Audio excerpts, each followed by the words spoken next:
ሰላም ውድ ተማሪዎች እንዴት ናችሁ? ዛሬ የ2018 በላፍቶ ክፍለ ከተማ የተዘጋጀ የስድስተኛ ክፍል አማርኛ ሞዴል ፈተና ጥያቄዎችን ይዤላችሁ የመጣሁት። እንግዲህ ጥያቄውን እየከፋፈልን በክፍል የምናየው ይሆናል።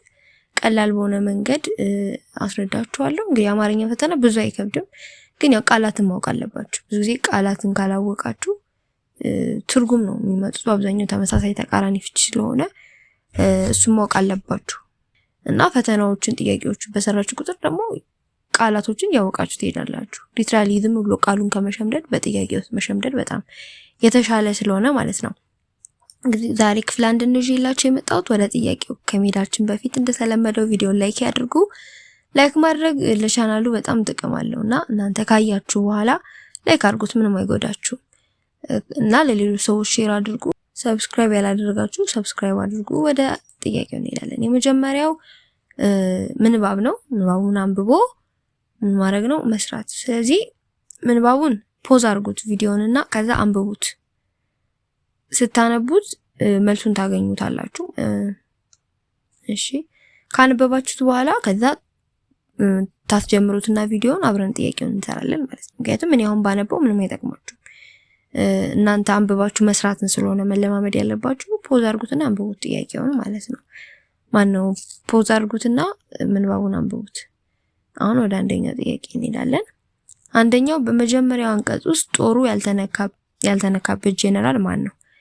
ጥያቄው ላይ ምንድነው የሚለው? በመጀመሪያው አንቀጽ ውስጥ አይደለም የሚለው። ስለዚህ መጀመሪያው አንቀጽ ላይ ሄደን እናነባለን ማለት ነው። ገሚሶቹ አውቀው እጃቸውን ሲሰጡ የቀሩት ደግሞ ወዳልተነካው ጦር ወደ ጄነራል አርሞንዲ ሰራዊት በሽሽት እየሄዱ ተደባለቁ። የማን ነው ያልተነካው? የጄነራል አርሞንዲ ነው ማለት ነው። ስለዚህ መልሳችን ማ ይሆናል። የጄነራል አርሞንዲ ጦር ነው ያልተነካው ማለት ነው። በቀላሉ አገኘ ነው። ሁለተኛው በጥይት ተመተው ወደቁ የተባሉት ማን ናቸው? እንግዲህ ምንባቡን ስታነቡ በጥይት ተመተው ስለወደቁት የሚያነሳው አንቀጽ 2 ነው። ምን ይላል? በዚህ ጊዜ ጀግናው ፊታውራሪ ገበየው ራሳቸው ተለይተው በጠላት መካከል ገብተው ከቀኛዝማች ታፈሰ ጋር እየፎከሩ የጠላትን አንገት በጎራዴ ሲቆርጡ በጥይት ተመተው ወደቁ። ስለዚህ ማናቸው የወደቁት? ፊታውራሪ ገበየው ማለት ነው። መልሳችንን አገኘን። በጥይት ተመተው ወደቁ የተባሉት ማናቸው? ፊታውራሪ ገበየው ነው ማለት ነው። ሊትራሊ ምንባቡ ላይ ያለ ነው። አማርኛ ምንባብ በተለይ በጣም ቀላል ነው። ሶስተኛው የአድዋ ጦርነት መቼ ተጀመረ? ከላይ ምንባቡን ሲጀምሩ የአድዋ ጦርነት የተጀመረው ብሎ አለ። የካቲት 23 1988 ዓመተ ምህረት ነው የተጀመረው ይላል። ምንባቡ ላይ አለ። ከምንባቡ የወጣ ስለሆነ ማለት ነው። እሺ፣ ምንባቡ በቃ እነዚህ 3 ጥያቄዎች ናቸው። ቀጥሎ ለቀረቡት ምርጫ ጥያቄዎች ከተሰጡት አማራጮች መካከል የሚስማማቸውን መልስ በመምረጥ መልሱ ይላል። አራተኛው መታከት ለሚለው ቃል ተመሳሳይ ፍቺ የሆነው የቱ ነው ይላል። መታከት ዛሬ ትክት ብሎኛል ምናምን ይባላል አይደለ? ስለዚህ ምንድነው የሚመስላችሁ? መታከት ማለት ያው መድከም ነው። መጠንከር አይሆንም። የተቃራኒ ነው የጠየቅነው፣ ተመሳሳይ ነው። ሁልጊዜ እዚህ ጋር ፎከስ አድርጉ። ምኑን ነው የተጠየቅነው? ተመሳሳዩን ነው? ተቃራኒው ነው? አውዳዊ ነው ወይስ ማሪያዊ ነው? ፍካሪያዊ ነው? የሚሉትን ነገሮች ማወቅ አለባችሁ ማለት ነው። ተመሳሳይ ከሆነ ፍቺው ነው በቃ ተመሳሳዩን ነው። ተቃራኒ ከሆነ ከሱ ተቃራኒው ነው። ማሪያዊ ከተባለ ደግሞ ማሪያዊ ፍቺ ከተባለ ምንድነው? ቀጥተኛ የመዝገበ ቃላት ፍቺ ማለት ነው። መዝገበ ቃላት ፍቺ ነው። ከዛ ፍካሪያዊ ከተባለ ምስጢራዊ ትርጉም ነው በአገባቡ መሰረት ማለት ነው። እሺ፣ ከዛ አገባባዊ ደግሞ ልትባል ትችላላችሁ። ወይም ደግሞ አውዳዊ ፍቺ ከተባለ እንደ ፍካሪያዊ ፍቺ አይነት ነው። አገባባዊ ፍቺ ማለት ነው። ልክ አረፍተ ነገሩ በገባበት ልክ ነው የምትመልሱት። ምን ማለት ነው? ለምሳሌ ምን ማለት መሰላችሁ? ለምሳሌ ልጁ እሳት ነው ቢባል ምን ማለት ነው? እሳት ነው ሊትራሊ የሚያቃጥለው እሳት ነው ማለት አይደለም። ልጁ ፈጣን ነው ማለት ነው። እሺ፣ እሳት ምግብን ያበስላል ካልኩ ደግሞ እሳት የቱን ነው? ይሄ የሚነዳውን እሳት ነው እያልኩኝ ያለሁት ማለት ነው። ስለዚህ እንደ አገባቡ አንድ ቃል የተለያየ ፍቺ ሊኖረው ይችላል ማለት ነው። አውዳዊ ከተባለ ፍካሪያዊ ምስጢራዊ ነገር ነው። ከሊትራል ሚኒንጉ ውጪ ለምሳሌ ልጁ እሳት ነው ስል እሳት የሚለው ፍካሪያዊ ትርጉሙ ነው። ይሄ ፈጣን ነው የሚለው ማለት ነው። ቅድም ግን ልጁ ማነው እሳት ምግብን ያበስላል። እሳት የሚለው ሊትራሊ በቃ እሳት የሚነደው እሳት ካልሆነ እማሪያዊ ፍቺ ነው ማለት ነው። ስለዚህ አውዳዊ ፍቺ ፍካሪያዊም እማሪያዊም ሊሆን ይችላል። እንዳገባቡ እማሪያዊ ፍቺውንም ፍካሪያዊ ፍቺውንም ይዞ ሊተረጎም ይችላል። ለዛ ነው የሚለየው። አውዳዊ ፍቺ ሲባል ሁለቱም ሊይዝ ይችላል። እማሪያዊ ቀጥተኛ ትርጉሙ ነው፣ ፍካሪያዊ ደግሞ ምስጢራዊ ትርጉሙ ነው። ስለዚህ አሁን ተመሳሳይ መታከት ለሚለው መጠንከር አይሆንም፣ ይሄ ተቃራኒ ነው። መድከም አዎ ይሆናል። መጎልበት ይሄኛውም ተቃራኒ ነው። መክበድ ይሄ ምንም አይሆንም ሲጀመር። ስለዚህ መታከት ለሚለው ተመሳሳዩ መድከም ከሚለው ጋር ይሆናል ማለት ነው። አምስተኛ ማወክ ለሚለው ቃል ተቃራኒ ፍቺ የሚሆነው የትኛው ነው? ስታነቡ ደግሞ መጥባቅና ማላላት የሚባል ነገር አለ። አሁን አንተ ቃሉን ለመጀመሪያ ጊዜ ከሆነ የምታውቁት ማወክ ልትሉት ትችላላችሁ። ማወክ ነው ግን ጠብቆ ነው የሚነበበው። ስለዚህ እንደዚህ ያሉ ቃሉን ማወቅ አለባችሁ ማለት ለዚህ ነው እንጂ ስታነቡ የሚመጣላችሁ አለ አይደል? ግን አንዳንዴ ስታነቡ ላበላሽቱ ልታነቡ ስለምችሉ ሁሉ ጊዜ ማታውቁት ቃል ከሆነ ቃሉ እንዲመጣላችሁ ምን ታደርጋላችሁ? አንድ ጊዜ በጣም ታጠብቁታላችሁ፣ አጥብቃችሁ ታነቡታላችሁ። አንድ ጊዜ ደግሞ አላልታችሁ። ከዛ ምናልባት የሆነ ቦታ የሰማችሁት ቃል ሊሆን ስለሚችል እድላችሁን መጠቀማል። ስለዚህ ቀጥታ እንዳነበባችሁት አትተርጉሙት። አጥብቃችሁም አላልታችሁም አንብባችሁ ነው ከዛ ወደ ትርጉሙ የምትሄዱት። ማወክ ለሚለው ቃል ተቃራኒ ፍቺ ማወክ ያው መረበሽ ነው አይደል? ይሄ ተመሳሳይ ነው። እኛ ግን የተባለው ምንድነው? ተቃራኒ። አሁን ማወክ መረበሽ ነው ብላችሁ ለስላሊ መረበሽ ብትሉ ቴክስ ሆናችሁ። ተቃራኒ ተመሳሳይ ምናምን ትእዛዙን በደንብ ማንበብ አለባችሁ። ሰላም መፍጠር ተቃራኒ ነው። መበጥበጥ ተመሳሳይ ነው። ማጫጫ ተመሳሳይ ነው። ስለዚህ ተቃራኒው ሰላም መፍጠር ይሆናል ማወክ ለሚለው ማለት ነው። ስድስተኛ ከሚከተሉት አማራጮች መካከል የቢጋር ጥቅም የሆነው የትኛው ነው ይላል። እንግዲህ ቢጋር አንድን አንቀጽ ወይም ደግሞ ጽሑፍ ስናዘጋጅ መጀመሪያ ምን እናደርጋለን? ቢጋር እንነድፋለን አይደል? ቢጋር መንደፍ። ቢጋር ማለት ርዕሱ አለ፣ እዚህ ጋር ርዕሱ አለ። ከዛ በስሩ ምን ዝርዝር ሐሳቦችን እንደምናካትት መጀመሪያ እናስባለን ወደ ጽሑፉ ከመግባታችን በፊት። ምክንያቱም ርዕሱን ጀምረን ለምሳሌ አሁን ስለ ሰላም ለመጻፍ ፈልገን ሰላም ብለን ጀምረን ሌላ ማይሆን ዝባዝንኬ ነገር ልናወራና ከርዕሱ ልንወጣ እንችላለን ማለት ነው። ግን ቢጋር መጀመሪያ ከነደፍን ኦኬ መጀመሪያ ላይ ስለ ሰላም ከሆነ ስለ ፍቅር አወራለሁ በሱ ስር፣ ከዛ በኋላ የሆነ ነገር እያለን በቢጋሩ መሰረት እንጽፋለን። እሱ በጣም ይረዳናል ማለት ነው። ለምንድን ነው የሚያገለግለው ይላል? ከርዕሰ ጉዳይ ላለማፈንገጥ። አዎ አሁን ያልኳችሁ ቦታን ለመቆጠብ አይደለም። ቢጋር ጽፈን ከዛ ድጋሚ አንቀጽ እንጽፍ ያው ዞሮ ዞሮ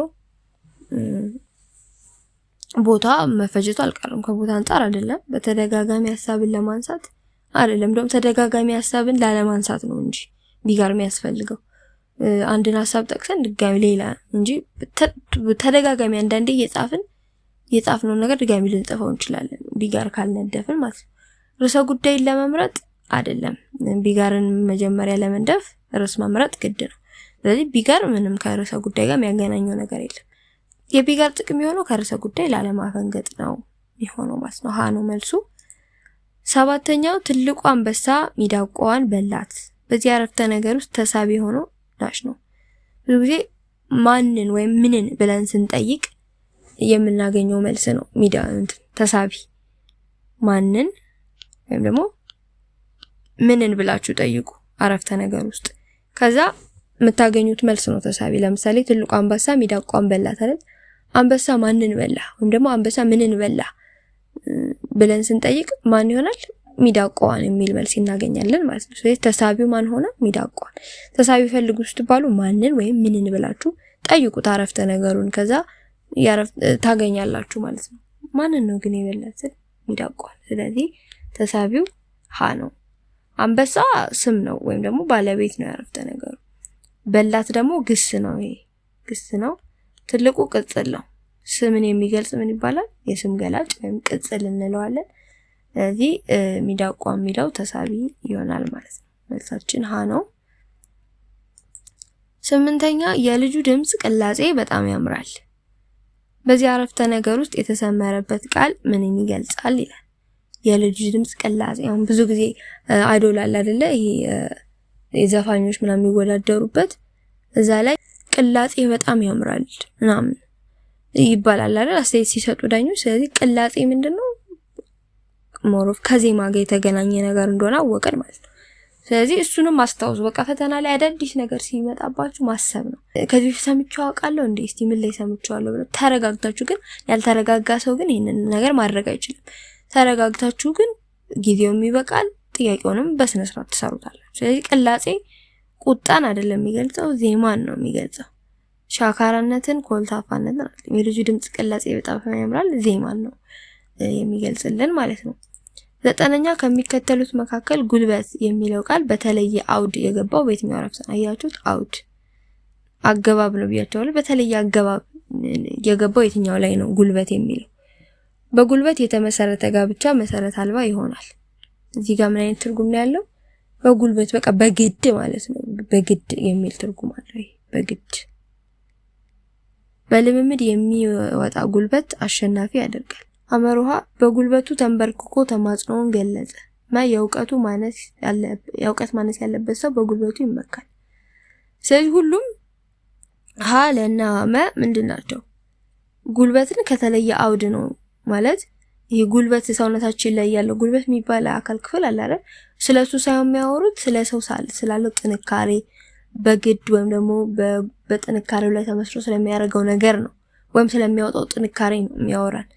አመሩሃ ግን በጉልበቱ ተንበርክኮ ተማጽኖን ገለጸ ሲል የትኛውን ጉልበት ነው? የአካል ክፍላችንን ጉልበት ነው የሚገልጸው። ስለዚህ የተለየው ከሶስቱ አንፃር ሶስቱም የተለያየ ትርጉም ሊኖራቸው ይችላል፣ ግን በጣም የተለየው አመሩሃ ነው ማለት በተለየ አውድ የገባው አመሩሃ ነው። መልሳችን አመሩሃ ይሆናል ማለት። አስረኛ ዳሽ ትርጉም አዘል የሆነ ወደ አነስተኛ የቃል ክፍል ሊከፈል የማይችል የመጨረሻ የቋንቋ ንዑስ ክፍል ነው ይላል። እንግዲህ ቋንቋ የሚጀምረው ከፊደል ነው ወይም ደግሞ ድምጽ የምንለው ነው። ከዛ ፊደሉ ምን ይሆናል? ቃል ይሆናል። ቃሉ ደግሞ ሐረጉ አረፍተ ነገር ይሆናል ማለት ነው። ለሐረግ አመሩሃ ምዕላድ አረፍተ ነገር ይላል። መልሳችን ቃል ነው የሚሆነው፣ ምክንያቱም ትርጉም አዘል ነው ቃል። እንደገና ወደ አነስተኛ ሌላ ትርጉም አዘል ወደሆነ ነገር አይከፈልም ቃል ማለት ነው። ስለዚህ መልሳችን ነው ማለት ነው። ወደ ሌላ የቃል ክፍል መከፈል አይችልም። እሺ ተማሪዎች በክፍል 1 ይዤላችሁ የመጣው ጥያቄዎች እነዚህን ይመስሉ ነበረ። ከ1 እስከ 10 ያሉ ጥያቄዎችን ይዤላችሁ መጥቻለሁ። ቪዲዮም እንዳይረዝምባችሁና እንዳይሰለቻችሁ ብዬ ነው 10 ያደረኩት ማለት ነው። ስለዚህ በአራት ክፍል የሚያልቅ ይሆናል ማለት ነው። ክፍል 2 ደግሞ ከ11 ጀምሬ እስከ 20 ድረስ የምሰራላችሁ ይሆናል። ሌላችሁን ሐሳብ አስተያየት ወይም እንዲሰራላችሁ የምትፈልጉትን ነገር ኮሜንት ሴክሽን ላይ እንዲሁም ከታች ባለው የቴሌግራም ግሩፕም አለ፣ ሰፖርት አካውንትም አለ፣ እሱ ላይ ማሳወቅ ትችላላችሁ። በሚቀጥለው ቪዲዮ እስከምንገናኝ ድረስ ላይክ፣ ሼር እንዲሁም ደግሞ ሰብስክራይብ ያላደረጋችሁ ሰብስክራይብ አድርጉ። ደህና ሁኑ። ቻው ቻው።